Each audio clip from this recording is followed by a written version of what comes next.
Adakah kita orang-orang yang bersuara memperjuangkan Islam? Adakah kita orang-orang yang mempraktikkan akhlak Nabi? Adakah kita orang-orang yang mengintegrasikan akhlak Nabi? Adakah kita orang-orang yang membaca sejarahnya, meneladani Nabi Muhammad? Ataukah sebaliknya, Nabi Muhammad yang laudip tanya wagada, Nabi Muhammad laudip tanya yang hana, Nabi Muhammad yang teranggap sebagai legenda, sebagai cerita rekayasa, cerita rakyat. Uronyo baik ilah dan pegah cerita nan Nabi karap tua tu. Man menyolagenya aci tadeng tawo dari masjid Jami ini. Kita pulang ke rumah, berdiri di hadapan cermin, talu hudro tu, takalan wajah dari o sampai truk wagi takun bak tubuh nyawa tubuh yang pernah gelak oleh Nabi untuk tamang di surga. Nyawa tubuh yang pernah gelakai oleh Nabi untuk baik getik dalam neraka. Nyawa tubuh yang pernah gepetruk salim oleh Nabi, yang pernah gelakai bergerimang taubat walaupun kena meninggal.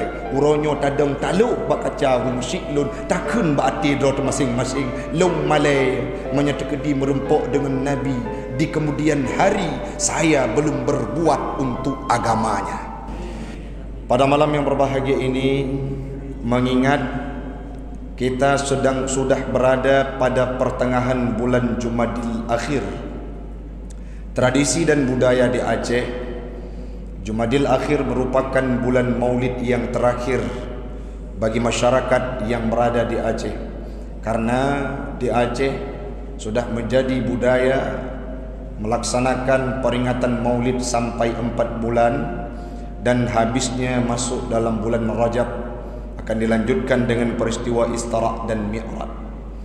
Maka pada pertemuan malam ini, sembari menjadi nasihat dan pengingat bagi pribadi saya khususnya dan umumnya kepada jamaah sekalian, mari kita mentadabbur pesan Imam Al-Ghazali dalam kitab Ihya Ulumuddin.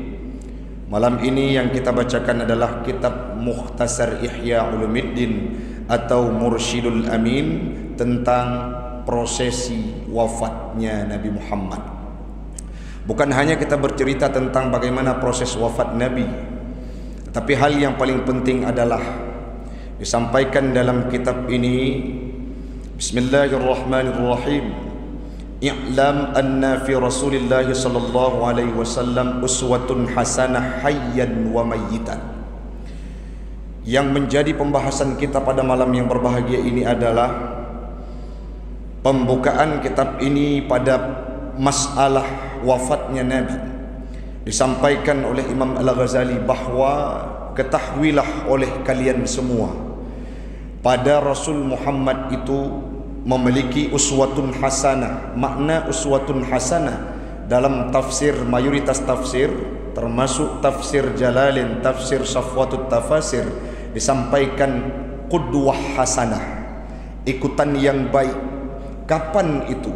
Dalam asumsi kita semua, Bapak sekalian, kita membayangkan bahawa Nabi Muhammad itu memberi teladan hanya pada masa hidupnya. Tetapi malam ini kita dapatkan sebuah kutipan pendapat ulama yang bahwasanya Nabi Muhammad itu uswatun hasanah hayyan wa mayyitan. Dalam kondisi saat beliau hidup, bahkan saat beliau meninggal dunia, beliau meninggalkan akhlak yang mulia, suri tauladan yang mesti dan wajib kita ikuti semuanya. Pertama sekali kita garis bawahi, kita sepakat, umat Islam yang berKTPkan Islam sepakat bahawa Nabi Muhammad itu sudah wafat dan diwafatkan oleh Allah. Mana dalilnya Ustaz? Dalam surah Al-Anbiya ayat 21 disampaikan, afa immitta fahumul khalidun. Wahai Muhammad, Allah berpesan, afa immitta, andai kata jika engkau wafat dan meninggal dunia Muhammad, fahumul khalidun, adakah mereka yang lainnya daripada dirimu itu akan kekal dalam dunia ini? Kalimat tersebut disusun dengan narasi istifham ingkari. Maknanya sebuah pertanyaan yang tidak perlu kepada jawaban. Ayat tersebut berpesan bahawa kalau bahasa Aceh, medum Nabi Muhammad manteng meninggal, medum Nabi Muhammad manteng gepu wafat li Allah Ta'ala, adakah harapan kita sebagai manusia, lebih-lebih manusia akhir zaman, berharap kita akan kekal dalam dunia? Artinya tidak akan dapat kita bayangkan saat Nabi Muhammad sudah meninggal dunia, kita tidak akan dicabut nyawa. Maka kesimpulan dari ayat tersebut, yang pertama, Allah mewafatkan Nabi Muhammad. Yang kedua, tidak ada satu manusia pun yang akan kekal dalam dunia hatta sehingga walaupun si pencabut nyawa, yakni malaikat Israel. Jadi ayat ini memberi pesan kepada kita betapa derajatnya Nabi Muhammad itu sangat tinggi.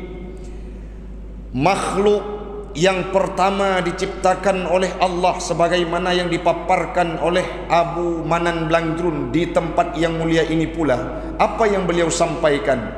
Nuri, kata Rasul, cahaya dan nurku yang diciptakan oleh Allah yang pertama, walaupun jasadnya Nabi dilahirkan di kemudian hari. Yang selanjutnya, dalam kategori makhluk, baik itu manusia, malaikat, jin, tetumbuhan, binatang, yang paling mulia di antara semuanya adalah Nabi Muhammad, dan itu potong kompas, tidak ada yang lain. Dilakukan seleksi oleh Allah dari jumlah Nabi dan Rasul sekati 2 laksa. Selanjutnya jumlah Rasul 313. Yang berikutnya 25 Nabi yang harus kita imani. Dipilih 5 Nabi sebagai ulul azmi. Yang terakhir hanya 1 dipilih oleh Allah sebagai Nabi penutup dan Nabi yang paling mulia, yakni Nabi Muhammad. Itu semua kemuliaan Nabi Muhammad yang banyak kita dapatkan dalam kitab-kitab sejarah. Apa yang ingin disampaikan? Sebegitu istimewa dan mulia Nabi Muhammad, afa imitta, engkau Muhammad juga akan meninggal dunia. Fahumul khalidun, wata Nabi Muhammad yang mulia tersebut meninggal dunia, apakah kita malam ini akan merasa diri kekal dalam dunia? Jawabannya pasti tidak, sekaliber Nabi saja diwafatkan oleh Allah.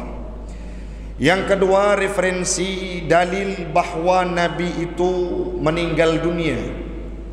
Kullu nafsin dha'iqatul maut. Setiap orang yang merasakan, yang memiliki nyawa, yang disinggahkan nyawa dalam tubuhnya, pasti mereka akan merasakan kematian. Hatta tidak terkecuali Nabi Muhammad, yakni Nabi kita. Yang selanjutnya, Nabi Muhammad saat menjelang ajal tiba, datang Ibnu Mas'ud. Qala Ibnu Mas'ud radhiyallahu anhu, dakhalna ala Rasulillah sallallahu alaihi wasallam fi baiti ummina Aisyah. Pada waktu itu masuk Ibnu Mas'ud selepas solat subuh. Beliau berkunjung ke rumah Siti Aisyah yang berada di dalam Masjid Nabawi, tempat makbarahnya Nabi sekarang. Apa yang beliau lakukan setiba di sana? Nabi Muhammad fanadhara ilaina, Nabi Muhammad melihat kepada kami, kata Ibnu Mas'ud. Saat Nabi Muhammad melihat kepada kami, yakni sahabat-sahabatnya, apa yang diungkapkan, apa yang terjadi dalam kehidupan Nabi Muhammad? Fadama'at ainahu, turun, jatuh air mata Nabi Muhammad, menetes air mata Nabi Muhammad, membayangkan akan meninggalkan mereka. Selanjutnya beliau berkata, summa qala, kemudian Nabi berkata saat beliau meneteskan air matanya, beliau berkata kepada Ibnu Mas'ud dan sahabat yang lain, marhaban hayyakumullah, selamat datang, selamatlah, diselamatkan kehidupan kalian oleh Allah. Yang selanjutnya, awakumullahu, kalian semua akan dilindungi oleh Allah. Kalian itu dikhitabkan kepada sahabat dan juga termasuk kepada kita hari ini, Bapak sekalian. Yang selanjutnya, Rasul melanjutkan, nasarakumullah, Allah akan membantu kalian semua. Yang terakhir, pesan yang sering diulang-ulang oleh Nabi, dan ini menjadi uswatun hasanah bagi kita. Apa itu? Usikum bittaqwallah, Aku mewasiatkan kepada kalian semua. Golom gerempok sahabat pegahaba dengan tutu yang lain. Golom gerempok sahabat getanyang kiban keadaan drone ya Rasulullah. Belum sempat sahabat itu mengeluarkan sepatah kata pun, disambut oleh Nabi dan diakhiri dalam kalimat ucapan selamatnya, usikumullah, usikum bittaqwallah. Aku mewasiatkan kepada kalian untuk bertakwa kepada Allah. Kalimat takwanya urang Syiklun Bandung adalah nasihat yang paling banyak diucapkan oleh Nabi dalam setiap khutbahnya. Bahkan terbukti dalam salah satu rukun khutbah, baik itu khutbah Jumat, khutbah Aidil Adha, Aidil Fitri, khutbah-khutbah yang lain, salah satu item rukunnya adalah wasiat bittaqwa. Artinya apa? Nabi sangat memprioritaskan takwa dalam kehidupan kita semua. Dan uronyo ligdanyo pun malamnya harus berbenah diri. Kalau kita belum menjadi pribadi yang takwa, mari kita berjibaku untuk takwa kepada Allah Subhanahu wa taala. Yang selanjutnya Nabi meneruskan, inni lakum minhu nadhirum mubin. Aku ini kepada kalian menjadi pembawa kabar ketakutan yang nyata. Apa maknanya? Yang maksiat akan dimasukkan dalam neraka, yang tidak patuh kepada perintah Allah akan diikapkan di yaumil qiyamah. Nadhirum mubin. Aku membawa kabar berita tentang orang-orang yang tidak relevan hidupnya dalam mempraktekkan syariat Islam. Nadhirum mubin. Yang selanjutnya wasiat Nabi berikutnya, alla ta'lu 'ala Allah fi ibadihi wa biladihi. Nasihat Nabi kepada Ibnu Mas'ud, dan ini menjadi uswatun hasanah yang perlu kita ikuti. Apa itu? Alla ta'lu 'ala Allah fi ibadihi. Jangan engkau meninggikan diri, jangan kalian meninggikan diri, meninggikan martabatmu. Untuk apa? Di hadapan Allah, untuk beribadah kepadanya. Jangan sombong kita untuk beribadah kepada Allah. Sisihkan waktu untuk sujud kepada Allah. Jangan hari ini, karena kita merupakan umatnya Nabi Muhammad, hamba Allah, diberikan kekayaan, punya kerja, sehingga kita mencari waktu luang untuk beribadah, bukan meluangkan waktu untuk beribadah. Di sini Nabi sudah berpesan, alla ta'lu lillahi fi ibadihi. Jangan kita meninggikan diri untuk beribadah kepada Allah. Contoh filosofi solat, Bapak Ibu sekalian. Kita solat, misalkan beda pegah kurang lain, itu lagi lu. Bukan karena saya ingin dihormati, tidak. Tapi yang namanya kita sudah mengajar di sebuah tempat, memimpin sebuah instansi, pimpinan An-Nahlah, pulang ke Dayak, jumpa dengan santri, dicium tangan. Bukan kita yang menyuruh, tapi mereka memuliakan. Tapi saat sujud, walaupun Ustadz Taufik seorang pimpinan pesantren, saat sujud dalam solat, tempelkan dahimu untuk sujud sejajar dengan tempat alas pijakmu. Biasa lantai itu tempat orang berpijak. Kaki itu yang paling hina, yang paling bawah dari urutan tubuh manusia. Siapa yang paling tinggi? Kepala yang dimiliki oleh manusia. Tapi saat solat, sujudkan, rendahkan kepalamu untuk sujud kepada Allah.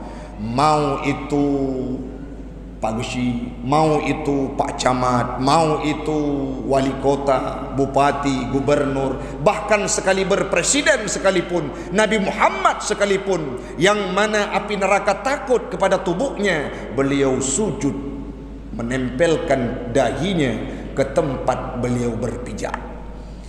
Maka wasiat yang disampaikan oleh Nabi ini memukul hati kita. Betapa kita hari ini sangat congkak dan sombong berjalan di atas permukaan dunia ini. Sedangkan Nabi berpesan, la ta'lu 'ala Allahi fi ibadihi. Jangan sombong, jangan meninggikan diri di hadapan Allah untuk beribadah kepadanya. Hana musuhnya tak tume bapak-bapak sekalian, nyo karena presiden bek sujud ataupun karena wali kota, bupati rupuak menteng. Hana. Artinya apa? Potong kompas sama semuanya. Engkau merupakan hamba Allah, rendahkan kepalamu, ringankan tubuhmu, rendahkan dirimu, tawadukkan dirimu di hadapan Allah untuk beribadah. Contoh lom, doa tanya kan gedepu mandum oleh Allah, gedepu lah Allah. Ata yang hati tanya yang tak pegah golong tak ucap Allah pasti tahu. Tapi kenapa dianjurkan untuk berdoa? Keluarkan kalimat-kalimat doamu, keluarkan kalimat-kalimat yang nyaring saat kau sendiri ataupun saat ramai-ramai. Kenapa? Sebagai upaya bentuk tanyo perle ke Allah, bek sombong. Ya Allah gedepu apa yang kamu perle hai li tamu doa. Jangan, rendahkan dirimu di hadapan Allah. Ayat yang lain yang sering kita baca dalam durasi solat 17 rakaat, maka surah Al-Fatihah itu 17 kali kita baca. Apa ayat yang tersirat di dalamnya? Iyyaka na'budu wa iyyaka nasta'in. Sembah dulu Allah, sujud dulu di hadapannya, merengkuk dulu, ibadah dulu kepada Allah, baru kemudian nasta'in, kami minta pertolongan. Maka wasiat Nabi ini kalimat yang singkat tapi mengandung makna yang sangat padat, yang sangat luas. Artinya jangan kita berlaku sombong, congkak untuk beribadah kepada Allah. Nyo lebih-lebih elok ni orang ibadah tapi kan karena Allah mengharap pujian, sanjungan dan kebanggaan dari orang-orang lain, ataupun dalam istilah yang sering kita dengar, ibadah mereka dibungkus dengan sifat riya. Riya dalam beberapa pendapat disampaikan oleh para alim ulama, ar-riya'u syirkul asghar. Riya ini merupakan syirik kecil. Bahkan Ustaz jika syirik kecil karena kita mengambil satu posisi yang seharusnya beribadah ini kepada Allah, tapi kita ganti posisi Allah dengan posisi orang yang kita harap sanjungannya. Oh, nah orang le kahwin perle berkalan le mak tuan, maka mak tuan itu menjadi posisi seperti Allah dalam kehidupan orang yang beribadah dengan riya. Maka hati-hati hari ini, jangan sampai hadir kita ke tempat yang mulia ini setiap malam hanya sekedar untuk dipuji oleh orang, tidak mau merendah di hadapan Allah, beribadah kepadanya. Maka wasiat Nabi saat datang Ibnu Mas'ud, jangan tinggikan diri engkau di hadapan Allah untuk beribadah kepadanya. Nabi Muhammad gebi legalitas surga oleh Allah. Bak halaman berikutnya, roh malaikat Israel merumpok dengan Nabi gelakai din untuk cabut nyawang Nabi Muhammad gelakai din. Oleh yang gekun lo nyo ke perintah lun li Allah, wahai Nabi Muhammad ya Rasul, untuk lakai din baron. Seandainya hari ini engkau izinkan untuk ku cabut nyawamu, maka aku akan mencabutnya. Andai kata pun engkau tidak mengizinkan, aku akan pulang kembali ke hadirat Allah tanpa membawa nyawamu. Lagenyan gejuk keistimewaan oleh Allah Ta'ala kepada Nabi Muhammad. Yang selanjutnya beliau dimasukkan dalam surga. Tapi nanti ibadah Nabi rusik lun berbandung, bengkak kaki Nabi. Lagi orang jauh belang kan?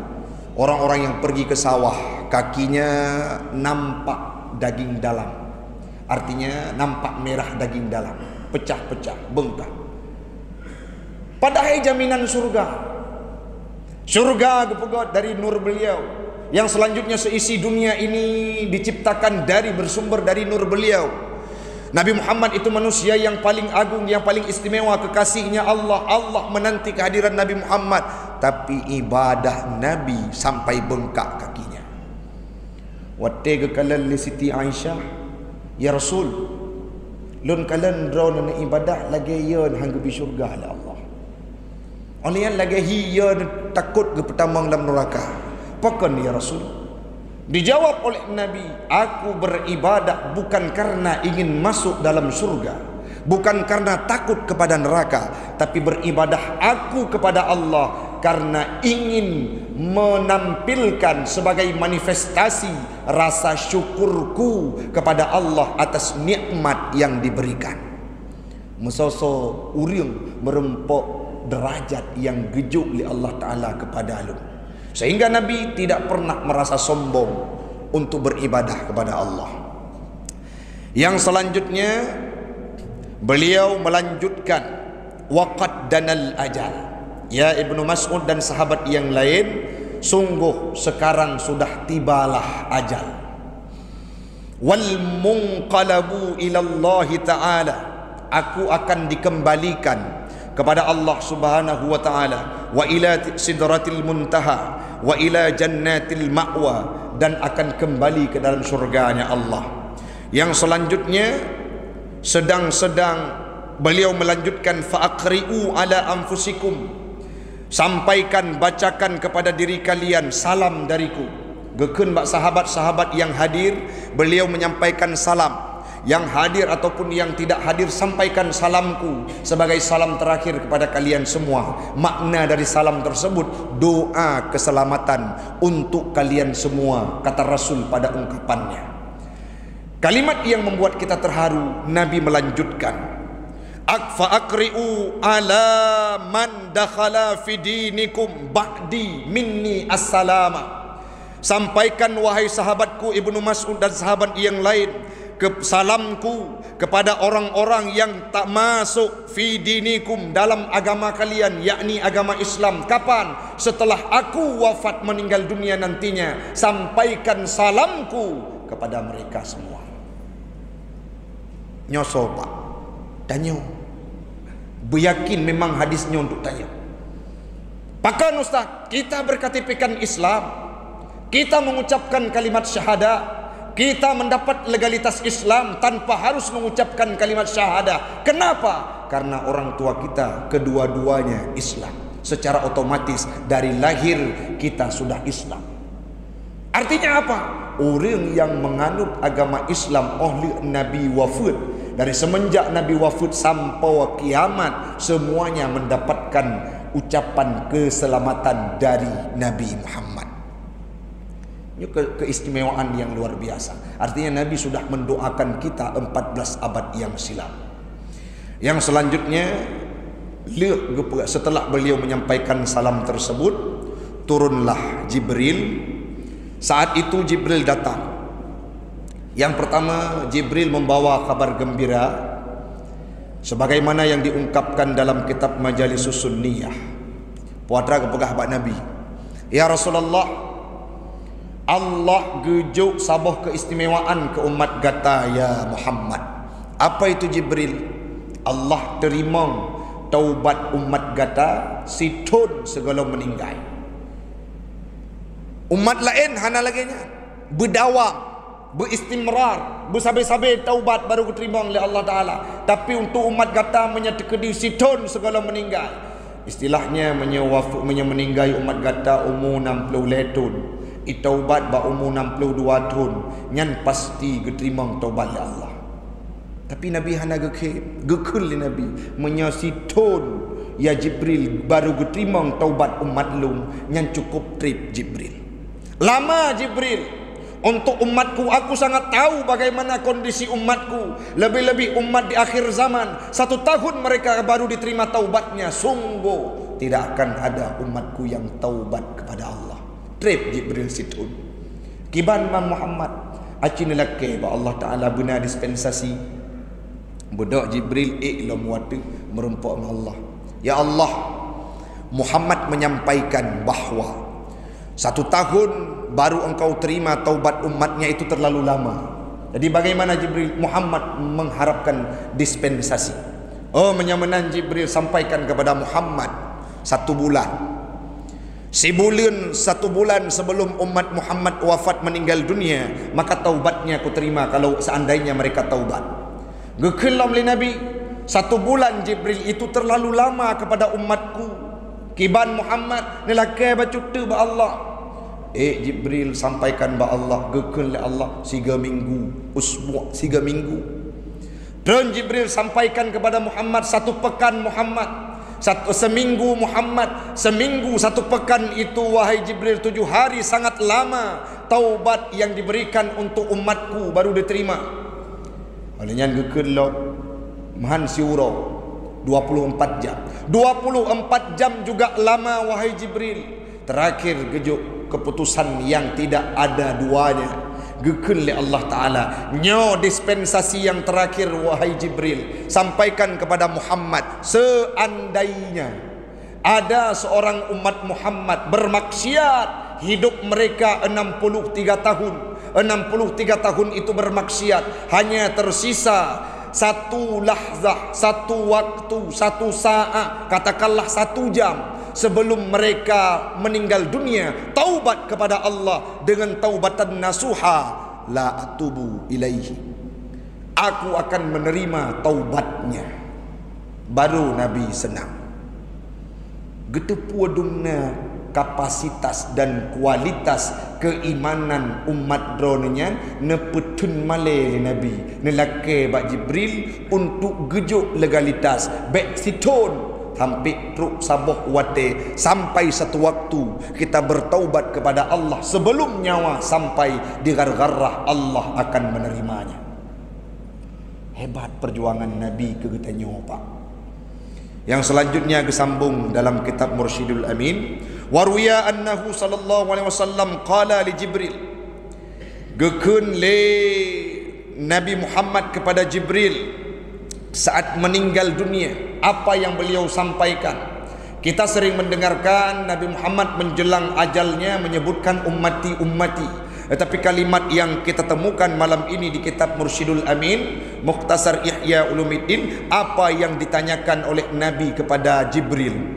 Ya Jibril, man li ummati ba'di, siapa yang akan menjaga, siapa yang akan mengurus, siapa yang akan mengakomodir umatku setelah aku wafat meninggal dunia? Itu pertanyaan yang berkali-kali ditanyakan oleh Nabi kepada Jibril. Watenya dijawab oleh Jibril.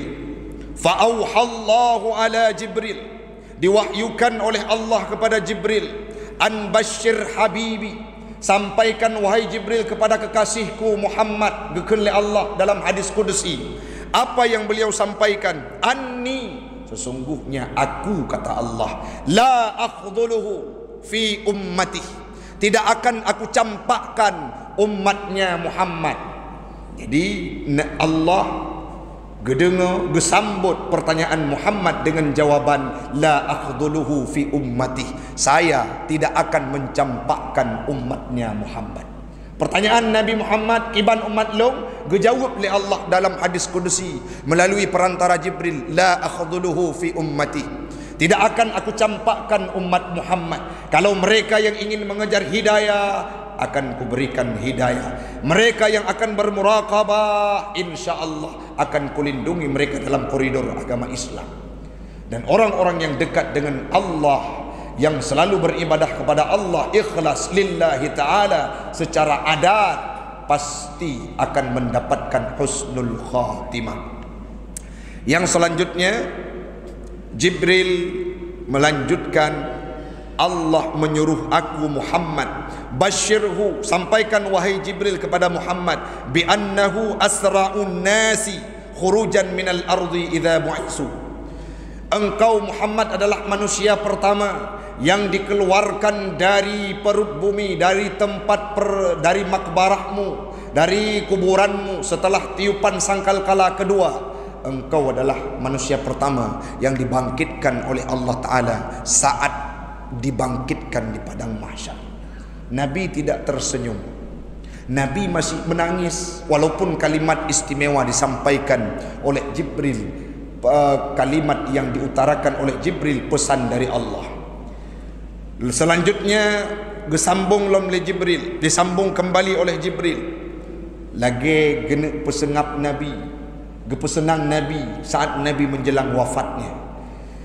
Yang selanjutnya, wasayyiduhum idza jumi'u, kata Muhammad, engkau Muhammad pimpinan tertinggi, manusia tertinggi, merupakan atasan di antara manusia yang berada di padang mahsyar, idza jumi'u, saat mereka dikumpulkan dari masa Nabi Allah Adam sampai masa kiamat tiba, Muhammad, engkau sayyiduhum, pimpinan mereka. Imata Nabi menteng ru, Nabi menteng sedih, Nabi menteng wuh. Yang terakhir disampaikan kalimat terakhir oleh Jibril, pesan dari Allah, wa innal jannata muharramatun alal umam hatta tadkhuluha ummatuk. Yang terakhir Muhammad, Allah menyuruh aku untuk menyampaikan kepadamu, sesungguhnya surga ini diharamkan untuk umat-umat yang lain sebelum umatmu Muhammad melangkahkan kaki masuk dalam surga tersebut. Wadenyan imata Nabi itu, wajah Nabi tersenyum. Gekun le Nabi lihat gedengar kalimat Jibril tersebut. Faqala, berkata Nabi, al-an jina wa Jibril qad qarrat aini. Katu imatalung Jibril, katenang jiwalun Jibril, kata kadamai keadaan lun Jibril, kamampulun tersenyum Jibril. Kenapa? Karena diberikan jaminan oleh Allah kepada umatnya. Lagi-lagi Nabi Muhammad mengingat kita semua. Man tanya untuk malamnya Pak, ini pertanyaan ke lun, ke diri pribadi lun, puata tanya dumno perjuangan Nabi kegetanya, puatra yang kagetanya pubut terhadap agama yang ditinggalkan oleh Nabi. Adakah kita orang-orang yang bersuara memperjuangkan Islam? Adakah kita orang-orang yang mempraktikkan akhlak Nabi? Adakah kita orang-orang yang mengintegrasikan akhlak Nabi? Adakah kita orang-orang yang membaca sejarahnya, meneladani Nabi Muhammad? Ataukah sebaliknya, Nabi Muhammad yang laudip tanya wagadah, Nabi Muhammad laudip tanya nyan hana, Nabi Muhammad yang teranggap sebagai legenda, sebagai cerita rekayasa, cerita rakyat. Uronyo bek ile dan pegah cerita nan Nabi karap tua tu. Man menyolagenyan aci tadeng tawo dari masjid jami ini. Kita pulang ke rumah, berdiri di hadapan cermin, taluh dro tu, takalan wajah dari o sampai truk wagi takun bak tubuh nyawa tubuh yang pernah gelak oleh Nabi untuk tamang dalam surga. Nyawa tubuh yang pernah gelakai oleh Nabi untuk baik geti dalam neraka. Nyawa tubuh yang pernah gepetruh salim oleh Nabi, yang pernah gelakai bergeterimang taubat walaupun kena meninggal. Uronyo tadang taluk bakaca rungsik lun takun baati dro masing-masing long malai menyetekedi merempok dengan Nabi. Di kemudian hari saya belum berbuat untuk agamanya. Yang punya harta singgahkan harta ke masjid, yang punya harta singgahkan harta ke tempat anak yatim, yang punya harta investasikan untuk akhirat, yang punya ilmu berikan kepada orang yang awam. Jangan hanya sebatas materi, baru tatim ja iundang leudeng benapang. Jangan sampai seperti itu, karena Nabi memperjuangkan Islam tanpa mengenal ruang dan waktu. Miye gelake jawaban li Nabi hana tengah jawab urunya urusi ulun. Mudah-mudahan bermanfaat bagi pribadi ulun tuan dan umumnya kepada jamaah sekalian. Harapan lun Bandung nyo permintaan untuk pribadi lun, mari tawo dari hinau lagi tanyo taluh dro dumna ka layak tidak kita untuk berjumpa dengan Nabi dan berikrar long ya Rasulullah adalah orang yang ikut jejak dro yang praktek akhlak drone, yang sayang agama drone. Beta terjudkan lagi nyan dua orang tu urung siklun dengan praktek-praktek yang kita lakukan dalam dunia ini. Mudah-mudahan Bandung kita nyoba bergebi kesempatan oleh Allah Ta'ala untuk mengikuti akhlaknya Nabi Muhammad. Satu waktu kita akan berjumpa dengan Nabi dalam surganya Allah. Amin. Amin ya Rabbal Alamin. Waktulah yang membatasi kita pada malam yang berbahagia ini. InsyaAllah di lain kesempatan kita akan berjumpa kembali. Hadanallah wa iyyakum ajma'in. Assalamualaikum warahmatullahi wabarakatuh.